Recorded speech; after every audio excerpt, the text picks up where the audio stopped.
Vijayawada parliament అభ్యర్థి కేసినేని చిన్ని అత్యధిక మెజార్టీతో గెలుపొంది పార్లమెంట్కి వెళ్లాలని మనసారా కోరుకుంటున్నారని రాష్ట్ర వాణిజ్య విభాగం అధికార ప్రతినిధి ఈదర వెంకట పూర్ణచంద్ అన్నారు. శుక్రవారం స్థానిక పార్టీ కార్యాలయంలో చిన్నిని కలిసి సంఘీభావం తెలిపారు. ప్రస్తుతం రాష్ట్రంలో ఉన్న పరిస్థితులను ప్రజలు నిశ్చితంగా గమనిస్తున్నారని, అధికార ముసుగులో జరుగుతున్న అక్రమాలు, అన్యాయాలు తెలుసుకుంటున్నారని, ఇలాంటి వారికి తగిన సమయంలో గుణపాఠం చెప్పేందుకు ప్రజలు సిద్ధంగా ఉన్నారన్నారు.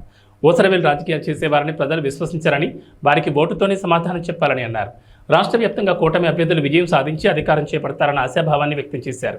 ఈ కార్యక్రమంలో గుంటూరు జిల్లా మహిళా అధ్యక్షురాలు జయలక్ష్మి, తెలుగుదేశం నాయకులు శ్రావణ్ కుమార్ పాల్గొన్నారు.